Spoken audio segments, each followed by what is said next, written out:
Radio free Rohingya.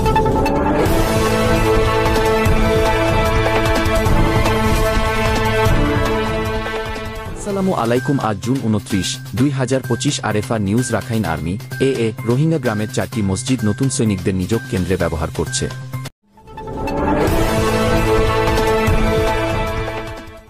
বুতিদং টাউনশিপের বাইনিওটাং গ্রামের অঞ্চলস্থ ইসলামী মসজিদগুলো Rakhine বিদ্রোহী বাহিনী নতুন নিযোগপ্রাপ্ত সৈনিকদের সমাবেশের জন্য ব্যবহার করছে, এমনটি জানান আরএফআ নিউজ এজেন্সির সাথে কথা বলা প্রত্যক্ষদর্শীরা। এপ্রিল 2024 সালে রাখাইন আর্মির সামরিক অভিযান চলাকালীন বুতিদং টাউনশিপের বিভিন্ন রোহিঙ্গা গ্রামের স্থানীয় বাসিন্দাদের জোরপূর্বক বের করে দেওয়া হয়। বাইনিওটাং এলাকার কিছু গ্রাম এই সংঘাতের কারণে ক্ষতিগ্রস্ত বা পুড়ে যায়। প্রায় এক বছর পর 2025 সালের মার্চের শেষ নাগাদ শুধুমাত্র একটি গ্রামে রোহিঙ্গাদের ফিরে আসার অনুমতি দেয়, বাকি গ্রাম ও চাষের জমি তাদের দখলে চলে যায়। স্থানীয় রোহিঙ্গা বাসিন্দাদের তথ্য অনুযায়ী বাইনিওটাং অঞ্চলে কর্তৃক দখলকৃত সম্পত্তির মধ্যে 4টি মসজিদ বর্তমানে নতুন সৈনিকদের সমাবেশের স্থান হিসেবে ব্যবহৃত হচ্ছে। এক স্থানীয় সূত্র জানিয়েছেন, 4 মসজিদের মধ্যে একটি মসজিদে মাদ্রাসা, ধর্মীয় বিদ্যালয় রয়েছে। এখন এই মসজিদগুলো নতুন নিযোগপ্রাপ্তদের থাকার জায়গা হিসেবে ব্যবহৃত হচ্ছে। মসজিদগুলো নিযোগ কেন্দ্র এবং মদখাবারের অনুষ্ঠান ও উদযাপনের স্থান হিসেবে রূপান্তরিত হওয়ায় স্থানীয় রোহিঙ্গা মুসলমানরা গভীর দুঃখ ও মঞ্চ ক্ষোভে আছে। এক প্রত্যক্ষদর্শী আরএফআ নিউজকে বলেছে, মসজিদের ভিতরে বিয়ার বোতল,